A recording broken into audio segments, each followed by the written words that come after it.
Brothers and sisters, I stand before you today heavy of heart, burdened by the weight of the corruption that surrounds us. Corruption that is too big to let go by without saying anything, even though many of you won't say anything outside of the privacy of your homes. Maybe that's smart. For the weak, that may seem smart to a coward. We live in a world steeped in sin, a world where the powerful prey on the weak, where injustice reigns, and where our very souls are in peril. And what's worse, many of us, through our silence and inaction, are becoming complicit in this evil. My religious organization tells us to not get involved, to not say anything. It reminds me of when Malcolm said the enemy wants to put a noose around your neck but wants you to be quiet, to not make any noise while they kill you. This is something I cannot do. The current administration, with its lies, its greed, and its blatant disregard for the marginalized, is a prime example of the rot that has infected our society. When the president said he wants to make America great again, we can now be sure of what he meant. He meant that America was at its greatest when everybody who benefited just went along for the ride, and even if they didn't agree, they should just be quiet, be complicit. Are you complicit with the evil you clearly see going on in the world? Did you have anything to say about what you've been seeing in the news lately? Martin Luther King said that the only thing necessary for the triumph of evil is for good men to do nothing. He also said that in the end, we will remember not the words of our enemies, but the silence of our friends. I'm talking about you other people now. But it's not just them. It's the systems they uphold. They're corporations that profit from our suffering, and especially the individuals who turn a blind eye to the truth.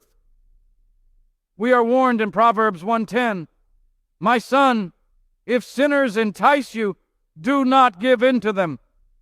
Do you give in to them? Have you been enticed by the false promises of power and wealth?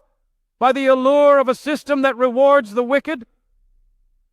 Some of you, see the corruption. You feel the injustice, but you remain silent, afraid to speak out, afraid to rock the boat. They taught you well. And maybe afraid is the wrong word. You're not afraid. You're complicit. You're complicit because you benefit from the system. That's why so many of you have embraced MAGA. Let's call it what it is. Ephesians 5:11 commands us, "Have nothing to do with the fruitless deeds of darkness, but rather expose them."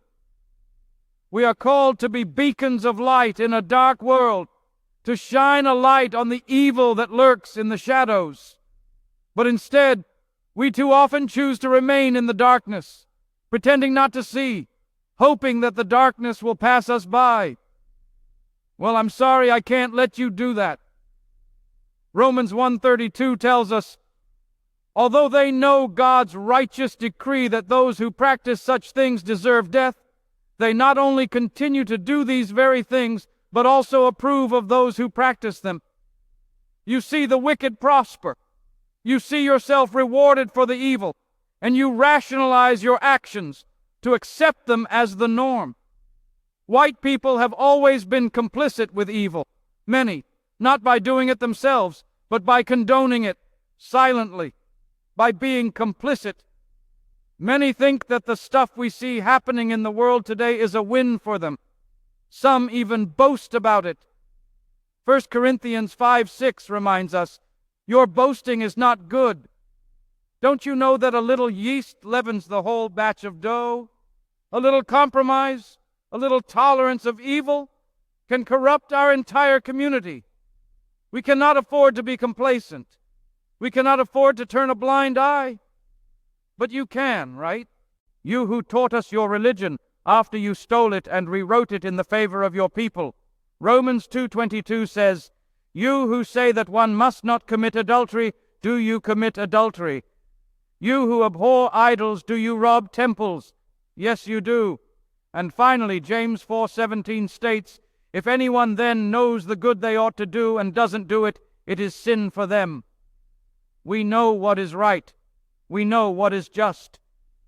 Yet we often fail to act, to stand up for what we believe in.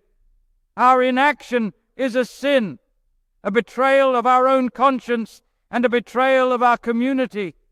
And all of you who call yourselves religious, regardless of your faith, know it. Brothers and sisters, we cannot afford to be complicit in this sinful world. We must rise up. At the very least, we must speak out, and we must fight for justice.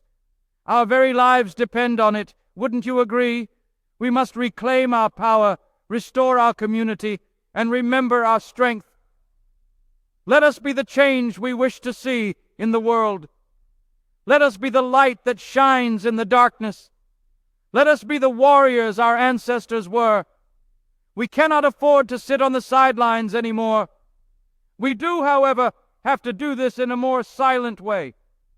Let us study the examples of the Japanese, the Jew, the Armenian, the Vietnamese, the Huguenots, the Igbo of Nigeria, and my personal favorite that kicked the ass of the Americans this week, the Chinese.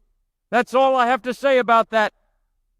For now, and as we see the blatant corruption of the current administration, who many of our white friends say is not racist, even though we saw them bring in 60 Afrikaners this week, who we see telling the FBI to no longer concentrate on white-collar crime as they travel to places where they have current business deals going on with cryptocurrency, and I won't even go into the plane situation.